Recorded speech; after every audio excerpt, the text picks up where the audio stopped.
Thanks for staying on the AM show. We can't talk about Christmas without talking about road safety. I've got ASP Alexander Obing of the police MTTD. He's here to tell us what you have to expect from them during this season, so you don't get surprised when you see them on the street or get worried if you don't see them around. He's assuring me that they are working. Thank you so much for joining us this morning. Merry Christmas in advance. Same to you. All right. Yesterday there was a lot of traffic. I mean, the traffic has started building up. There were cases that I heard on the radio and from social media of some accidents at some areas in Accra, Laboni and Adenta. What are we doing? I didn't see any man on the streets yesterday, apart from the regular places like Aveno. They are usually there. When should we expect to see visibly your men in places where they usually aren't positioned? All right, thank you very much, and for your support. This platform has been availed to the Motor Traffic and Transport Department over the years, and in particular this year and this month. And we thank you for that, and we pray that the rich information be shared will be applied functionally by road users to protect life and property and to promote public health and safety in Ghana. And I think that if any Ghanaian has anything to offer Ghana in terms of promotion of public health and safety, this is now, particularly vehicle owners and drivers, both commercial and private, and motorcycle riders and passengers and pedestrians alike, and you and I. If there's anything you have to do is now, because in times like this, we wouldn't talk about peace times on our roads, because it's Christmas, and our data has shown over the years that on around Easter and around Christmas, because of the increase in the use of our roads, it's sort of increased the conflicts, and in the process you see a lot of crashes happening. So that may not be something far from what the literature says. However, at the same time that every country, and therefore Ghana is not an exception, also increase its public sensitization on the safer use of our road and the vehicles and all that. So we are in it. And let me inform you that we did not wait till now, because the data is with us. We know where we are and where we are from. And therefore, the Director General, together with the department, design an operational order, and it is being implemented. And where we are, we have deployed to the teeth. And the service in general has also supported with the ancillary operational men and women whom you see in police clothes and some plain clothes, you don't see them, to support us at various junctions and in communities to ensure that though there will be increase in communication and people will congregate, but because you know that as human beings and as Ghanaians, our hospitality confirms how gregarious we are, because we tend to live together. We tend to move in converge, either on church grounds or at market centers, or call it commercial centers. In these days, you call it shopping malls and all that.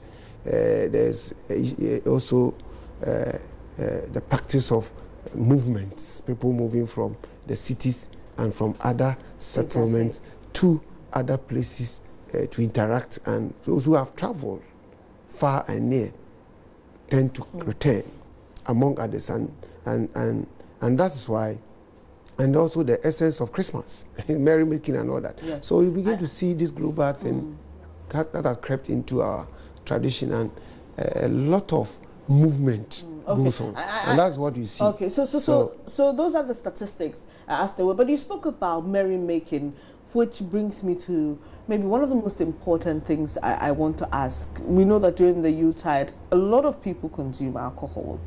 They get into their vehicles, they get on the streets. Sometimes their judgment is poor. What is your outfit doing, really, to make sure that, yes, the roads are safe, but those handling the vehicles are also in the right state of mind? All right, to handle the vehicles? I think for the background I set and the question facts, that we analyze and our studies also show that all these things will increase. Because where we have come from so far, we've seen that the interaction has led to certain conflicts and it has impacted on life and property in terms of crashes.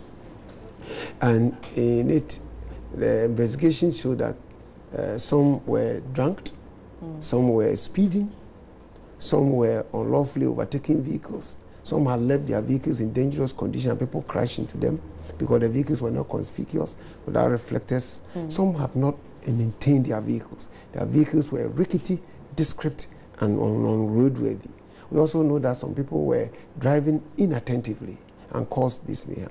Some were holding mobile phones and were fidgeting with it, either twittering, either Facebooking, either emoing, and doing all manner of things. And we have even seen those who were not even in seatbelts, and those who were even riding without crash helmet, and those who were jaywalking and doing all manner of that. And in the process, a lot of crashes and deaths have gone on. Sure. So what's being done? And because of this, we have said we've deployed. But we have not only done that. Let me use this one this as a picture for you to know our intention on what we are doing. Okay. That between November and January and November 30th this year, for example, we have deployed, but we have heightened it moving on into the last quarter, the fourth quarter. That 2,883 road offenders were put before motor courts across the country for various offences I've outlined that could have led to crashes. And in the process, the court has convicted 2,368, including between November and now. January and November. And in the process, 11 have been confined to the Gola or in jail. And the punitive fine that has been posed on them, they have paid a deterrent fine amount to 1,169,934 Ghana cedis for them to refrain from committing those crimes. So, for example, when you look at my data, those who are drunk and driving, 69 have been put before court and been convicted.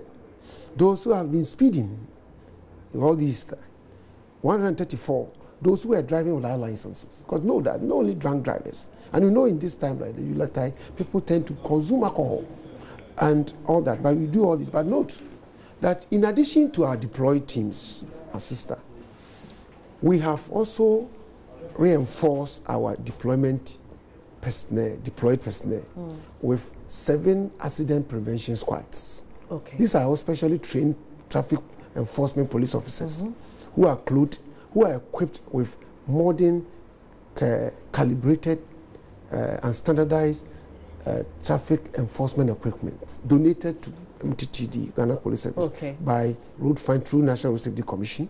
We have speed guns or speed cameras. I hardly see them in the cities. We have them. I'll come to where they on the highways. We see where they are deployed now.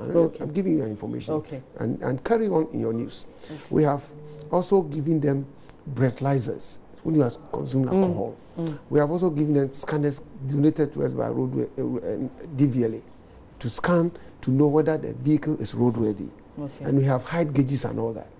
Why? Because we know that majority of crashes that are also happening are happening on rural highways. So we are not only deploying in cities and all that. We are also on a highway where our data shows that such sections are accident prone, black spots. Where are they? These 7.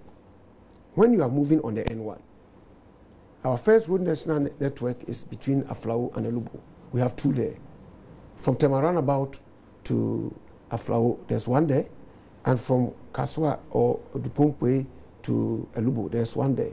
And on the N2 from Tema roundabout, northwards through Akusi, and you go over Adome Bridge, over the Volta to Japon, through to Asikuma.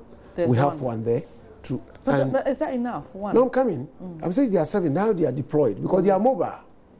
Okay. But I'm just saying, yes, but I'm just saying that existing or the routine deployed traffic police officers. These are also given leverage to ensure that they are accident prevention squad to traverse certain corridors, because such corridors, remind you that these corridors account for 52 crashes out of 100. recorded. You got to, and on the N6 from the road in front of this, just beside, from Kwame Nkrumah Circle through and some Kumasi through to Techiman, and then either Wa or Tamale to Boga. We have 3 there.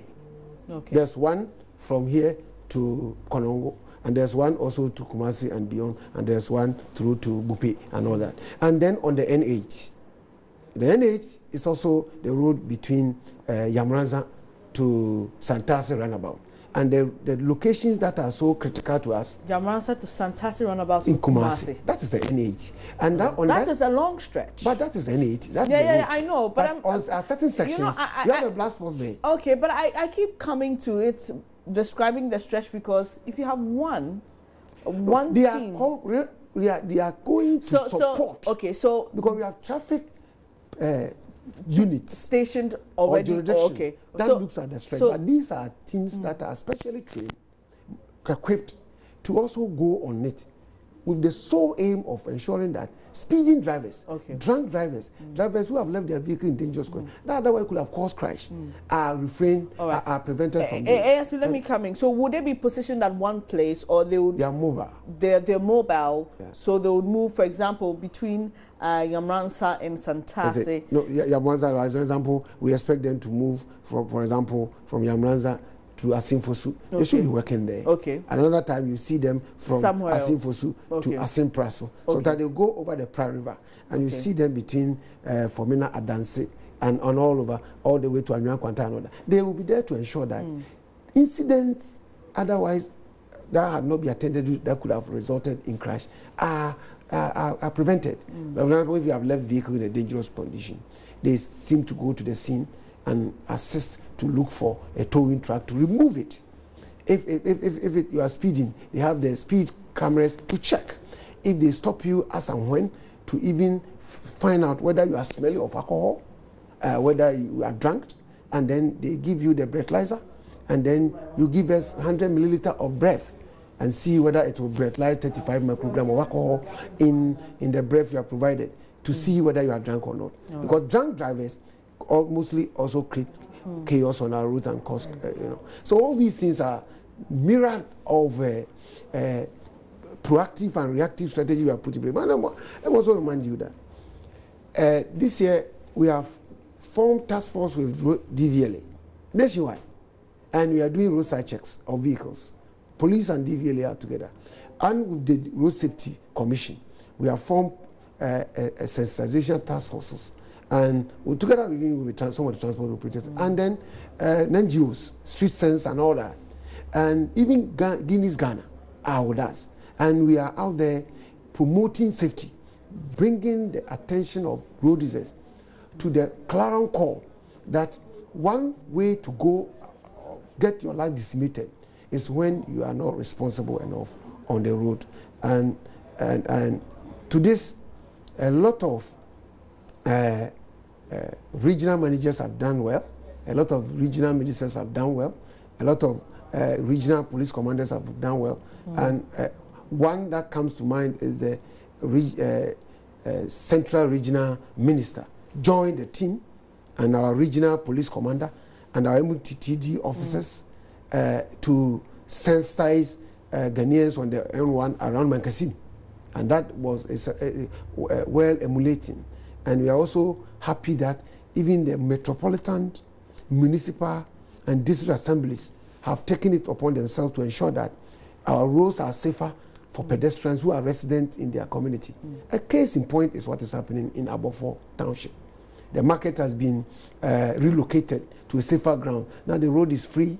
When you come around the American House area on the boundary road, around the ARS in Medina area, you see the assembly is clearing the road, because the assembly now understand that if you want to assure, you want to beautify your area, it's not the number of banners, billboards, and all that you litter the environment with. But however, it is the constructed footpaths or pedestrian walkway and dotted with directional and signs and markings.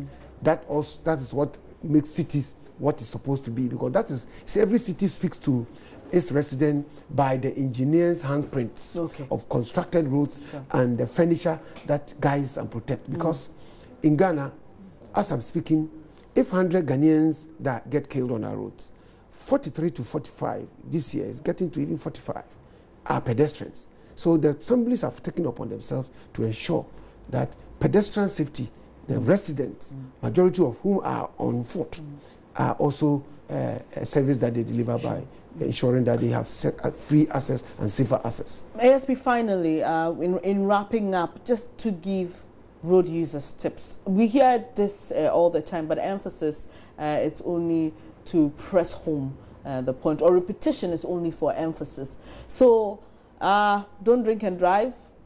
Don't make sure your vehicle is maintained. Am I doing well? You are doing well. Okay, make sure your vehicle is maintained. You check that everything is fine before you move out. Look out for road users, those who are walking around, because they are, you know, sometimes our mindset is road users are only the vehicle, other people driving their vehicles, and then also don't speed. Is there any other thing you want to add? I think we've done very well. Thank you very much. I wish I could give you a national award. Thank you very much. You see, if our sister has spoken to vehicle owners to ensure that their vehicle is roadworthy, it's a tip. That is your responsibility. It's a reminder. You should know it. That a driver, when you are blessed with a vehicle, whether commercial or private, to use on our road that is well constructed, please, but say use it in decorum. Because if 100 people are dead and we take 62 out, they were killed by speeding drivers. That's why we are advising them to ensure that they moderate in their speed. They use appropriate and prudent speed and do not engage in excessive and dangerous speed, tailgating and unlawful undercutting and overtaking and aggressive driving. You have to advise them. Again, let me add that a driver should not drive with one hand holding a mobile phone, fidgeting with it in a way that we now look at Twittering, WhatsApp, Facebooking, emoing, and doing all manner of things. It distracts you. Before you know, you have crashed. And don't get drunk, driver. And always be in seatbelts, including all occupants. Another tip that I'll give, that passengers should be bold. It's a tip to all passengers. Your lives are in the hands of the driver. The driver is trained, but he's a human being. He can be forgetful. He can be influenced by making money and therefore making more trips and speeding. But you are there as a police officer. Police officer cannot be everywhere. So a tip that passenger be bold. Speak up. Tell the passenger that, tell the driver that speeding can kill him and you, or her and you. So all the time you should moderate in speed and to not unlawful overtake. But please speak with civility. Culture. And when they are speaking, please, a passenger sitting by, the passenger complaining, don't be shouting at him or her and be calling him or her names. Please, it is about your safety. So if you become a police officer, so be it. The essence is that the driver should just pick up the core objective, the essence. What is he talking about? Not the manner. Lastly, as passengers, we were light. But I've told you, all passengers must wear seatbelt too. The seatbelts are for you. Wear it for me, if not anything at all, and for my sister. Lastly, when you are light, you are a passenger. I've already said that if 100 Ghanaians die, 43 to 45 are pedestrians, okay? And 1,862 have already gone. Last year, December like this, 240 had been killed. January 1st to 31st December. It's never again. And so when you are light, please, please, cross the road appropriately. We have pelican crossing, zebra crossing point. Walk on the footpath. When you are walking, don't turn your back to a vehicle coming from the rear. So Ghana, we drive on the right. So you to walk on the left. This is very simple. Face the oncoming vehicle. Yes, and when you are on a footpath that is suspended as footbridges, let's use it. Let me also give this tip to all Ghanaians, particularly those in the who like to walk in the western corridor of Accra on the N4 between Ayi-Mensah and Peduasi. You know, recently the road was threatened because on the slopes were pricing off, and they had to block one side. They had to block one side. Know that it is a dual carry. Two moving, two coming down. One side was blocked. By God's grace, the Ministry of Roads and Highways and the contractors have finished the road. They have treated the slopes. So we are admonishing all Ghanaians that the road is open to two-way traffic, two descending, two climbing on the N4 between Ayimesa and Peduase. So morning joggers, those who are doing body exercise, including myself, because I do it every Sunday. Please, we cannot now walk on the road again, on the rock face. Especially the vehicle is coming, side and the vehicle is climbing. The only side we can use is the what? The pedestrian walkway, which is by the right side. That's the only barricaded place. So it goes to all corporates, all institutions who are organizing health walks and all that, that the road is now back to its normal use. Please, if you are a pedestrian, you are jogging, use the side of the road that is left for pedestrians. Otherwise, it is a highway. You expose yourself to danger. You're pleading. Thank you very much, ASP Alexander. DSP, sorry. Apologies, DSP Obeng with the MTTD. One last tip I'll give you, please don't use your headphones when you're walking on the side of the road. You could easily be distracted. It's great tips, isn't it?